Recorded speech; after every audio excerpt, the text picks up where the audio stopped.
असम में बीजेपी लगातार तीसरी बार सरकार बनाने जा रही है और सबसे बड़ी बात है कि हर बार उनका परफॉर्मेंस, उनका वोट परसेंटेज या उनकी सीटें लगातार बढ़ी ही हैं और इस बार तो 2/3 से भी ज़्यादा पे पहुंचे हुए हैं। हमारे साथ हैं राजनीति के पंडित रमन पंडित जी, जिनको लगभग 2 दशक का राजनीतिक एनालिसिस का अनुभव है। ये स्टेट्समैन में 1 दशक से ज़्यादा सीनियर सब एडिटर रहे हैं। आज हम इनसे बात करेंगे कि असम के जो रिजल्ट्स आए हैं, इसका एक हिंदुस्तान की पॉलिटिक्स में कैसा असर पड़ेगा, 2 बीजेपी कितना और स्ट्रांग होगी, और तीसरा कि ये असम में बीजेपी के इतने स्ट्रांग होल्ड के होने का कारण क्या देखते हैं। रमन पंडित जी, आपका इंडिया आर्ट्स में बहुत बहुत स्वागत है। सर, धन्यवाद विजय जी। सर, असम का भविष्य लगभग तय है और तीसरी बार बीजेपी झंडा गाड़ चुकी है। आप इन रिजल्ट्स को किस तरह से देखते हैं? देखिए विजय जी, मेरे लिए आज से ये जो इलेक्शन के जो रिजल्ट है, ये पूरी तरह से ऐतिहासिक रिजल्ट है। पहली बात, बीजेपी असम में तीसरी बार सरकार बनाने जा रही है, जो अपने आप में ऐतिहासिक है। और दूसरी बात, बीजेपी इस बार जो मैंडेट लेके आ रही हो, वो पिछली 2 बार से ज़्यादा सीटें लेके आ रही है। यानी कि ऐसा लग रहा है जैसे कि एंटी इनकम्बेंसी नाम की कोई चीज़ नहीं थी, इवन प्रो इनकम्बेंसी असम में थी। सर, इसका कारण क्या है? क्या वहाँ पर जो बांग्लादेश वाली फीलिंग, जो बंगला फीलिंग आ रही है वो है, या फिर एक पर्टिकुलर कम्युनिटी के एक खिलाफ जो फीलिंग है कि कहीं वो हमारा संस्कृति को, हमारे कल्चर को, हमारे रिलीजन को कैप्चर ना कर लें या फिर ओवर शेडो ना कर दें, जैसे कि हेमंत बिश्वा जी कहते हैं, या फिर बीजेपी के काम पे लोग इतना खुश हैं कि हाँ, बीजेपी को लगातार वोट दिए जा रहे हैं? देखिए विजय जी, जब हम दिल्ली में बैठ के इस चीज़ को सोचते हैं तो हमको लगता है कि ये जीत जो है ना, ये केवल रिलीजियस डिवीजन के ऊपर है। बट सच में ऐसा नहीं है। एक्चुअल में अगर आप असम की पॉलिटिक्स को बहुत करीब से देखें तो इसके पीछे कई सारे फैक्टर हैं। सबसे बड़ा फैक्टर है एक स्ट्रॉन्ग लीडरशिप। हेमंत बिस्वा शर्मा एक बहुत स्ट्रॉन्ग लीडर है, और मैं तो कहूंगा कि पहले ऐसे लीडर है नॉर्थ ईस्ट से जिन्होंने अपनी नेशनल पहचान बनाई है। दूसरी बात, उनका काम। एक हेल्थ मिनिस्टर के रूप में उन्होंने पहले बहुत बढ़िया वहां पे काम किया। कोविड का मैनेजमेंट भी उनका बहुत अच्छा रहा जब वो वहां के स्वास्थ्य मंत्री रहे। और तीसरी बात, आप चीफ मिनिस्टर के रूप में भी जब उन्हें आप असम में देखते हैं तो ग्राउंड पे लोग उनसे खुश हैं। इसके सिवा बांग्लादेश का जो इन्फिल्ट्रेशन है बांग्लादेशीज का, वो उन्होंने उसको कंटिन्यूअसली इशू बनाए रखा। आइडेंटिटी पॉलिटिक्स भी साथ में की। महिलाओं को हर मंथ 1250 रुपए डायरेक्ट ट्रांसफर किए। तो ऐसी बहुत सारे फैक्टर्स है जो एक साथ कंबाइंड होके जिसके कारण से ये जीत बीजेपी को वहां पे मिली है।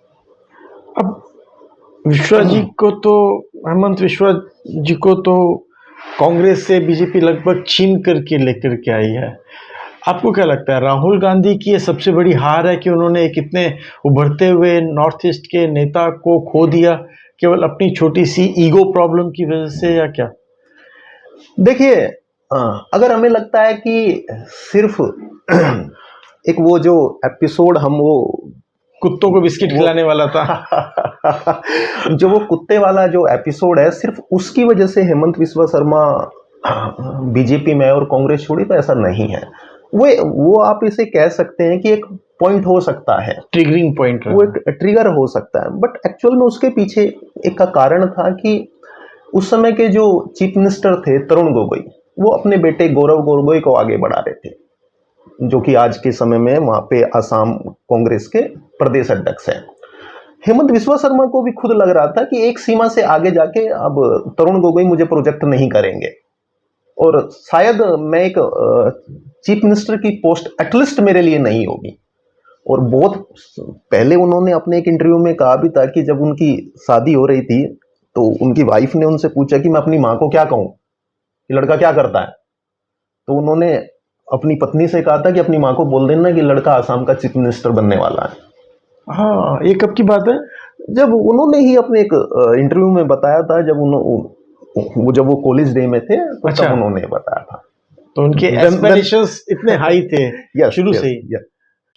अब आगे क्या है हेमंत बिश्वा जी कि अगर हम फ्यूचर को देख करके बात करें तो क्या वो नेशनल पॉलिटिक्स के एक उभरते हुए सितारे निकलेंगे? मोदी जी आए हैं, अब योगी जी का नाम चल रहा है, तो क्या योगी जी के बाद हम सोच सकते हैं कि हेमंत जी भी एक कभी प्राइम मिनिस्टर कैंडिडेट बनने के स्टफ है? देखिए, बीजेपी में आजकल एक कल्चर है, आम भाषा में जब आप उनको देखते हैं तो लोग बीजेपी के सीएम को पर्ची सीएम कहते हैं कि सेंटर ने जिसको कह दिया वो सीएम बन गया। लेकिन बीजेपी में दो चीफ मिनिस्टर ऐसे हैं जो ग्राउंड पे बहुत पॉपुलर है। एक उत्तर प्रदेश में योगी आदित्यनाथ और दूसरे हैं हेमंत बिस्वा शर्मा। इवन हेमंत बिस्वा शर्मा को नॉर्थ ईस्ट का योगी भी कहा जाता है। ओके। तो नेशनल पॉलिटिक्स में जहां तक बात है तो मुझे नहीं लगता हेमंत बिस्वा शर्मा अभी खुद इंटरेस्टेड होंगे नेशनल पॉलिटिक्स में आने में। हाँ, ये जरूर है कि जनता में कम से कम, मैंने जैसे पहले भी कहा कि नॉर्थ ईस्ट के एक पहले ऐसे लीडर है जिसकी नेशनल अपील है, लेकिन अभी वो आसाम से बाहर आएंगे, नेशनल पॉलिटिक्स की तरफ जाएंगे, तो ये देखिए पॉलिटिक्स में कुछ भी हो सकता है, बट अभी ऐसा दूर तक दिखाई नहीं दे रहा है कि वो नेशनल पॉलिटिक्स में आएंगे। ओके।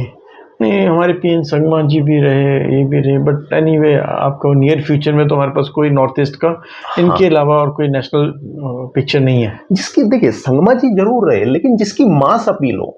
ओके। मास अपील का अगर नॉर्थ ईस्ट से कोई लीडर निकला है, मैक्सिमम अगर जितने भी लीडर रहे हैं उनकी मैक्सिमम अपील कहां तक रही? नॉर्थ ईस्ट तक रही। ठीक। हेमंत बिस्वा शर्मा ऐसे लीडर है जिनकी नॉर्थ में भी अपील है, साउथ में भी अपील है। मतलब यहाँ का आप जब आप एक लोकल वोटर से, दिल्ली में भी आप आम आदमी नॉर्थ में है, उनको जब जानते बात हैं करो लोग। तो आम आदमी उनको जानता है। आज से 20 साल पहले आप देखते थे कि आसाम का चीफ मिनिस्टर कौन है ये किसी को पता ही नहीं होता। बिल्कुल था। तो उनकी नेशनल अपील है। ऐसे पहले मास लीडर हैं जिनकी नेशनल अपील है, मैं ये कहना चाह रहा हूँ। नॉर्थ ईस्ट के अंदर, पर्टिकुलरली नॉर्थ ईस्ट के अंदर आपको क्या लगता है कांग्रेस का क्या भविष्य रह गया? देखिए, कांग्रेस का भविष्य को जहां तक कहा जाए, कांग्रेस को कोई दूसरा अभी इतनी डिफीट नहीं कर रहा है जितना कांग्रेस अंदर से टूट रही है। पहली बात तो कांग्रेस को, अगर कांग्रेस को सच में भविष्य की राजनीति करनी है तो उसको एक पॉलिटिकल पार्टी बनना होगा।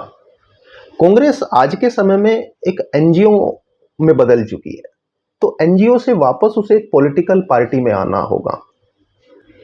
हमेशा आप देख रहे हैं कि कांग्रेस जहां भी रीजनल पार्टी के लिए कोई गैप बनता है, वो रीजनल पार्टी सबसे पहले कांग्रेस को खाती है, और एक बार कांग्रेस किसी भी राज्य में अगर पिछड़ती है तो फिर वो वापस लौट के नहीं आती। तो कांग्रेस को एक व्यवहारिक पॉलिटिक्स करनी होगी, तभी जाके चीजें कांग्रेस के लिए बेहतर हो पाएगी। अन्यथा मुझे नहीं लगता कि कांग्रेस वापस लौट के आ पाएगी। मतलब कि कांग्रेस जो है कुछ कुछ अरविंद केजरीवाल टाइप की पॉलिटिक्स कर रही है, जो अपने एनजीओ पॉलिटिक्स का इसका। देखिए, अरविंद केजरीवाल तो बहुत स्मार्ट पॉलिटिशियन है, वो अरविंद केजरीवाल भी नहीं बन सकते। आपने एक जेएनयू से कुछ लोग लिए, उनको अपना सलाह, जिस तरह राहुल गांधी पॉलिटिक्स कर रहे हैं, मुझे नहीं लगता कि ये व्यवहारिक पॉलिटिक्स है। ओके। आप एक एनजीओ होना अलग बात है और पॉलिटिकल पार्टी को चलाना अलग बात है। तो एक व्यवहारिक पॉलिटिक्स में आना होगा। आपकी अप्रोच जो है ना, वो हमेशा थोड़ी सी प्रैग्मेटिक जब रहेगी तो ही चीजें चल पाएगी। पॉलिटिकल पार्टी इस तरह नहीं चलती जिस तरह कांग्रेस उसको चलाना चाह रही है। ओके। आसाम की पॉपुलेशन तो ज़्यादा नहीं है, 3 करोड़ के करीब है, ऑलमोस्ट जितनी दिल्ली की पॉपुलेशन है उतनी आसाम की पॉपुलेशन है। आपको क्या लगता है आसाम के रिजल्ट्स का नेशनल पॉलिटिक्स पे कितना फर्क पड़ेगा? देखिए, आसाम एक छोटा स्टेट है, लेकिन आसाम जो है ना वो नॉर्थ ईस्ट का कोर है, और नॉर्थ ईस्ट भारत के लिए बहुत इंपॉर्टेंट है। आज के समय में एक छोटी सी, कोई भी कितना भी छोटा स्टेट हो, उसकी पॉलिटिक्स भी नेशनल पॉलिटिक्स को अफेक्ट करती है, खासकर नैरेटिव बनाने में तो अफेक्ट करती ही है। तो नैरेटिव बिल्डअप तो ये करेगी ही, ठीक है। रही बात जो इलीगल बांग्लादेशी का जो इशू है, वो ऐसा तो है नहीं कि केवल आसाम का इशू है, वो कहीं ना कहीं आपको इलीगल बांग्लादेशी देश के दूसरे हिस्सों में कहीं भी मिल जाएंगे। तो ये बीजेपी के लिए एक अच्छा खासा नैरेटिव बिल्ड करेगा जो नेशनल पॉलिटिक्स में उनकी पॉलिटिक्स को सूट करेगा। चलो सर, आपने अपना कीमती समय दिया, इसके लिए थैंक्स अ लॉट। धन्यवाद।